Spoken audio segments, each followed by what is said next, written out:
Hello everyone and welcome back to the Cleveland Browns franchise.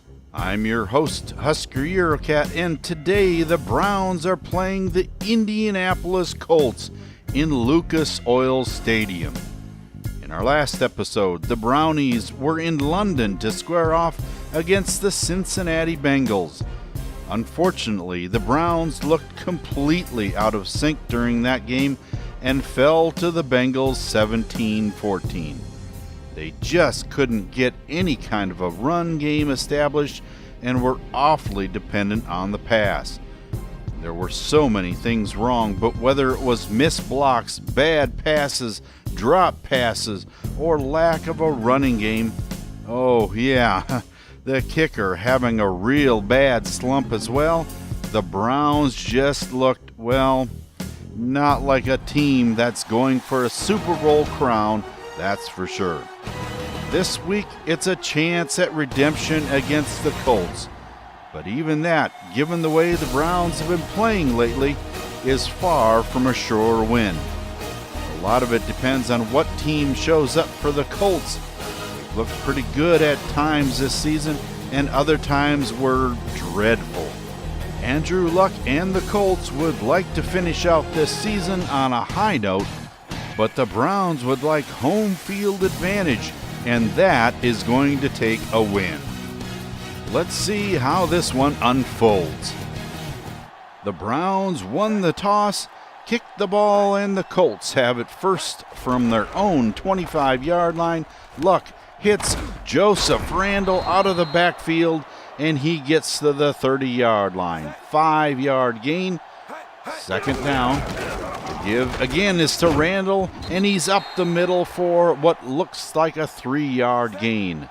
And from the 33-yard line, 2 yards to go for the first. The give is to Bilal Powell, and he gets the first down around the right side. Now at the 37-yard line. Luck takes it himself up the middle across the 40-yard line. Now on third, 8 yards to go. Luck back to pass, has all day, and finally runs out of time. Sacked by Danny Shelton. That gives the ball to the Browns at the 26-yard line. Turbin gets the call, and he runs right, but only for a yard. Second down, Stafford gives to Mostert, and he doesn't even get out of the backfield. Third and 11 yards to go. Stafford back to pass, and he throws behind Robert Turbin, and he can't hang on to the football. After a Colt 3 and out, the Browns have it again. Stafford throws long and completes it to Travis Benjamin. Touchdown, Browns! Matt Stafford shows off his arm strength, and Darius Butler makes a dive at Travis Benjamin, but can't make the tackle. Now the Browns go on defense, leading 7-0. Joseph Randle gets a 3-yard gain over the left side. 5 yards to go on third down. Luck goes back to pass, and it's complete to T.Y. Hilton. And he is down and injured, holding his shoulder. We're going to have to find out what that is, because that could be devastating to the Colts. Now on second down, Joseph goes over the 35-yard line for a 5-yard gain. And now on 3rd and 5, Luck fakes the handoff and throws the Kobe Fleener inside the 45 and tackled by Paul Kruger. Luck now gives off to Powell up the middle to the 36-yard line, and that brings us to the close of quarter number 1 with the Browns on top 7-0. Eurocat Baby has an update for us, so let's go to the sideline. Well, so far in this game, the running game of the Browns has not materialized yet. But with passes like that TD to Travis Benjamin, they may not need it. They just hope that it keeps working on the Colts. Now, the injury to T.Y. Hilton was a mildly strained shoulder, so we should be seeing him in the game very shortly. From the Colts standpoint, that is outstanding news. Now on 3rd and 5 with Jones coming up on blitz support. Luck from the shotgun, throws over the middle, and it is incomplete. But after a Browns 3 and out, the Colts have it again. Luck gets caught in the backfield by Carlos Dansby. Now on 3rd and 12. Luck throws complete to Dante Moncrief at the 46 of the Browns. 1st and 10. Luck going back to pass again.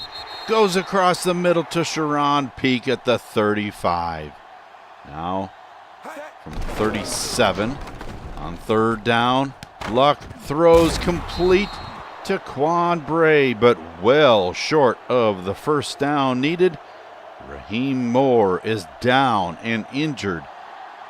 We'll have to find out what that's all about. 1st and 10 for the Browns. Stafford back to pass. Fires it up to the left side, and it's complete to Gary Barnage outside the 44 of Browns. 1st down. Stafford just about sacked by J.T. Thomas. Just gets that one away. 1st and 10. Out of the eye, Stafford goes back and throws complete to Benjamin across the 50-yard line. They're going to mark him at the 50, so it's 2 yards to go, and Mostert has no problem getting it on much more inside the 40 for a Browns 1st down. 2nd and 8. Stafford rolling to his right, completes it to Josh Gordon at the 11-yard line. He barely got his feet in bounds on that one. That brings us to the 2-minute warning.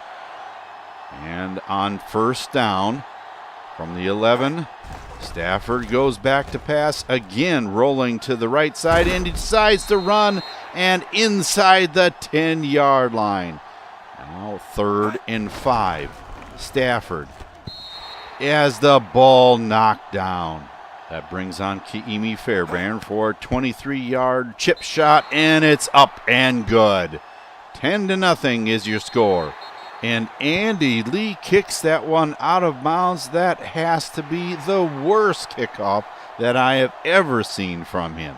So the Colts have it 1st and 10 at the 43-yard line. Luck goes back to pass and completes it to Randall across the middle, just across midfield. 3 yards to go, and he gets the 1st down inside the 45 to the 44. Luck goes back to pass, decides to run, and is caught by Paul Kruger for only a 3-yard gain. And now he fakes the handoff and runs up the left side numbers and has a 1st down inside the 35. Now on 2nd and 10, he passes complete to Bray inside the 5. They are going to mark it at the 5. The Colts are in hurry-up offense mode, and Luck goes back to pass. Has a man open and completes it for a touchdown to Dante Moncrief. And it doesn't even take the Colts a minute to drive down and get a score that brings it to 10-7 at halftime. That was efficiency in the 2-minute drill, folks. Just like last week against the Bengals, it was a pretty even first half. It was disheartening to see the defense give up that score right before the half, but the offense of the Browns needs to make some more happen than only 10 points. The time of possession is a little lopsided, and let's see if the Browns can turn that around in the second half. Welcome back to Lucas Oil Stadium for second half coverage of our game between the Browns and Colts. On the sideline is Eurocat Baby with a report on what the coaches had to say during the halftime break. First of all, Coach Pagano told me that he was pleased with that drive at the end of the first half. He said that they were taking advantage of some major mismatches in the Browns' defense, and it didn't hurt that Andrew Luck was taking some running chances as well.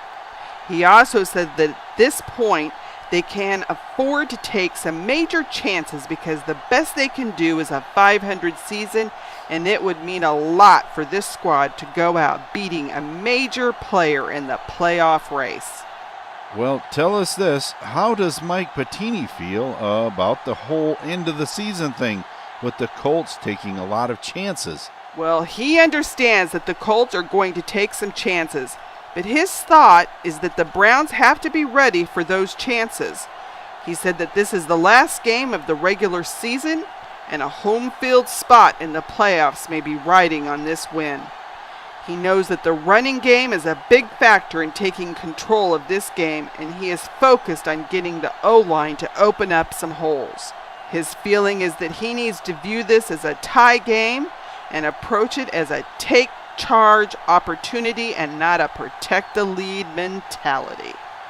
Well, let's hope for the sake of home field advantage that philosophy works.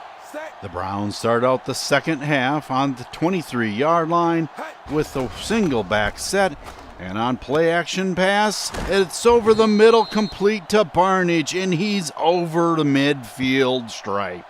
First down at the 48 of the Colts. Now from the I-back, and Turbin gets the ball, and he is caught in the backfield. Back at the 49 for a dump of 3 yards. 3rd and 13, and it's incomplete. And the ball goes over to the Colts. Now on 3rd and 9, Luck goes back to pass, and it's complete to Dante Moncrief past the 30-yard line. From the 33, Luck hands off to Joseph Randall, and he's got room over the 40-yard line with 9-yard gain to the 42, and Randall gets it, and he goes up the middle for the first down to the 45 of the Browns. From the I set, the fake is to Powell, and it's going over the middle to T.Y. Hilton inside the 25 at the 23-yard line. Luck gives off to Powell, and he's inside the 20. Now the Colts are in the red zone at the 17-yard line, and Henry goes up the middle for a 4-yard gain, just short of the first down. And Henry gets it again and goes over the left side, and he has the first down. At the 4-yard line now, 1st and goal for the Colts. Joseph Randall gets it, and he almost breaks the plane of the end zone, but they mark it at the 1-yard line. And on 2nd down, he's in there for the touchdown. The Colts came up with an outstanding drive and take the lead in the football game 14-10. From the 25-yard line, Stafford and company take over. He goes back to pass, and over the middle to Travis Benjamin. First down at the 40-yard line. Stafford goes back to pass again and is sacked. Prince Shambo gets in there for the stop. Now from the shotgun, Stafford throws over the middle and incomplete to Gary Barnage, but Shambo back in coverage this time is guilty of pass interference. First down at the 43-yard line of the Colts, and Mostert takes it left side, and he's got lots of room, and he is into the end zone. Touchdown, Browns. He puts a nice stiff arm on Darius Butler, and DeAndre Hopkins does just enough to spring him the rest of the way. And that brings it to the end of the third quarter, 17-14 Browns. Now let's go to our sideline reporter, Eurocat Baby. The Browns are ecstatic that they have been able to take back the lead.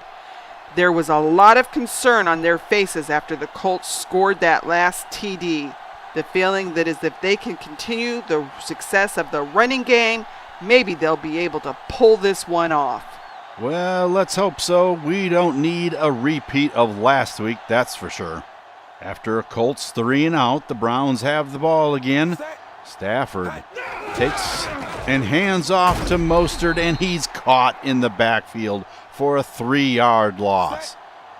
Now on second down, Stafford throws across the middle, and it's incomplete because DeQuell Jackson got a little friendly on a pass interference penalty. 1st and 10 for the Browns. Stafford throws an interception to Damian Stafford, and he's back to the 45-yard line. It's the Stafford to Stafford connection. Only I don't think Matt Stafford was wanting that one. The only problem is that the Colts can't do anything with it. So it's back in the hands of the Browns. 2nd and 10. Stafford going back to pass, rolls to his right, and completes it to Turbin for an 8-yard gain. 3rd and 2 yards to go for the first down. Stafford throws to DeAndre Hopkins, and he's got a first down past the 45. From the 46, they give us to Mostert around the right side, and he's inside Colt territory at the 47-yard line. Stafford gives to Mostert, and he has the first down. Now from the 41, gives to Turbin, and he's up the middle to the 35-yard line. 2nd and 4. Gives to Mostert on a counter to the left side, and he gets by the defense at the 10-5. Touchdown, Cleveland. Take a look at the blocking on this one. And then he takes a shot from Dwight Lowry, showing off that he is getting stronger as time progresses, and into the end zone for another Browns score. And Kaimi Fairbairn pulls yet another extra point. That leaves their score at 23-14. And the Colts come back. Luck goes back to pass and completes it to Randall, and he's out of bounds at the 28-yard line. First down. Randall gets the ball again, and it is over the 35. Another 1st and 10 for the Colts. Luck goes to Moncrief over the middle, and they're already down to the 26-yard line. Now Luck runs it himself up the middle, and he's inside the 20-yard line. But he is injured. Chest injury takes him out of the game. That brings us to the 2-minute warning with your score 23-14.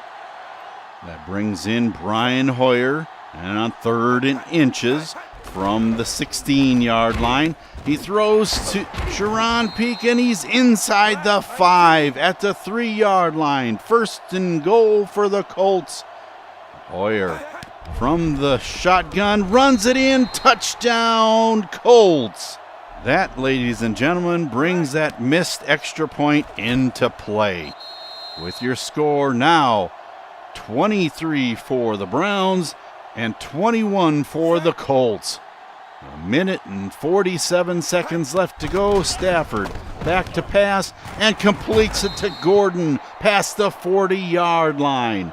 And the Colts have to burn a timeout because Jarrell Freeman is injured. 3rd and 13.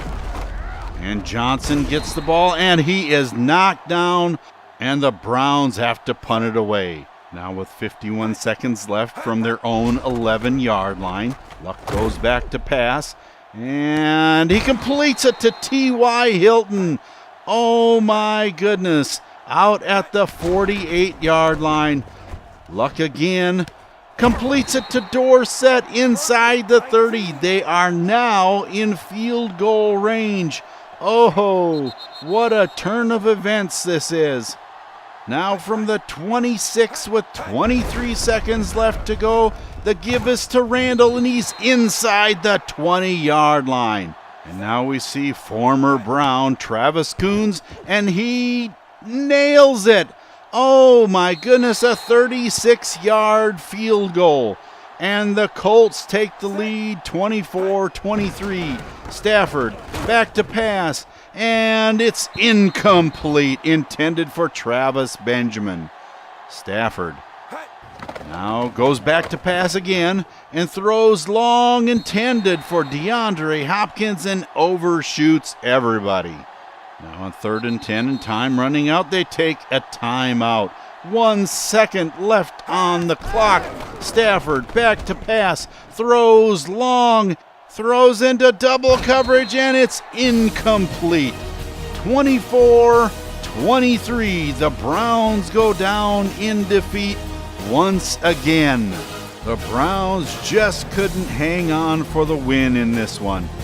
It seemed like after the extra point miss, the Colts took charge and outplayed the defense. The offense of the Browns just couldn't keep the run going in the final 2 minutes of the game.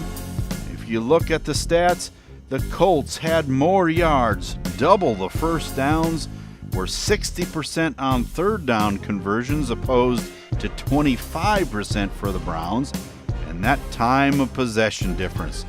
Ooh, what a difference. That is unbelievable.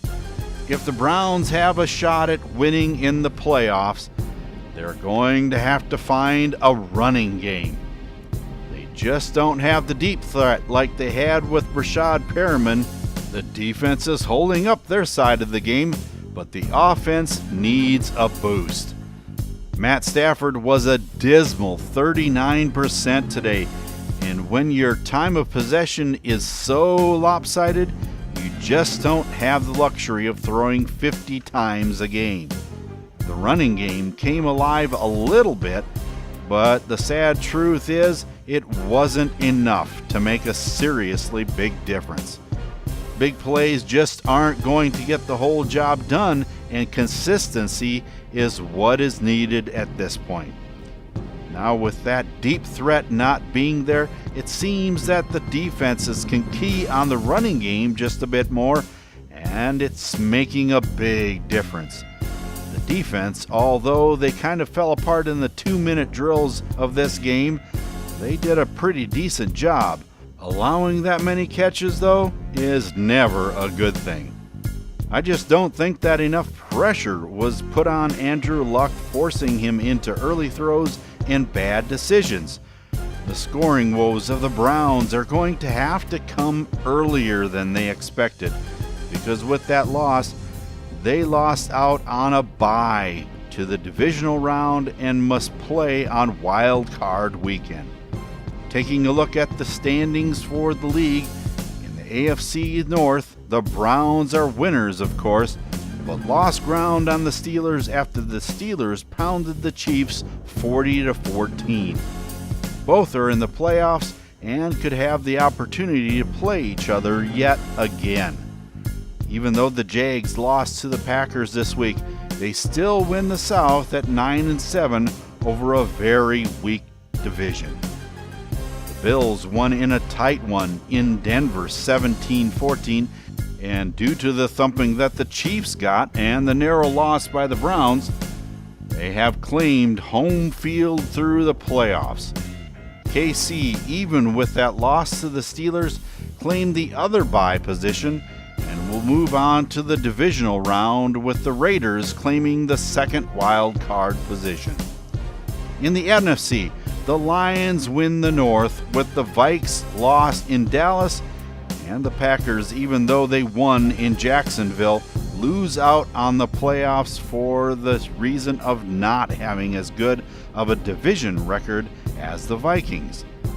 Here is where I have to correct myself, in that I was under the impression that the only way the Bucs could get into the playoffs was by beating the Falcons and would be a wild card team.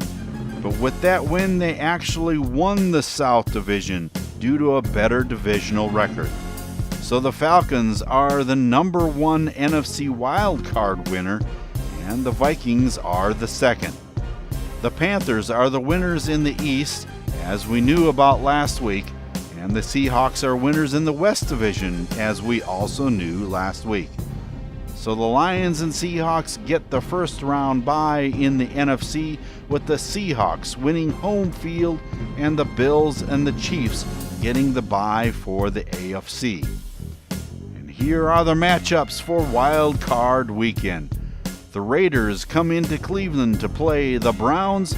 The Vikings travel to Tampa to play the Bucks. The Steelers play the Jags in Jacksonville, and the Falcons travel to Charlotte to play the Panthers. Now, the Raiders visited Cleveland earlier in the season in week number 6 and were sent home with a big loss. But that was when the Browns were playing much better than they are right now. The Raiders have the number 6 ranked rush defense in the league, and with the Browns' faltering rush offense, will be looking to turn this Browns offense into a one-dimensional team. Many a team has won the Super Bowl with a stop-the-run mentality. This could be interesting, to say the least. Remember that if you enjoyed this video, leave a like so that others can enjoy it as well. And if you would like to be notified when there is a new one, subscribe by clicking on my icon at the end of the video. It's been our privilege to bring you coverage of the Cleveland Browns and the Indianapolis Colts. And in our next episode, see the Browns in First Energy Stadium on Wild Card Weekend as they take on the Oakland Raiders. Until then, for Eurocat Baby, I'm Husker Eurocat saying so long for now, and have a good day, everyone.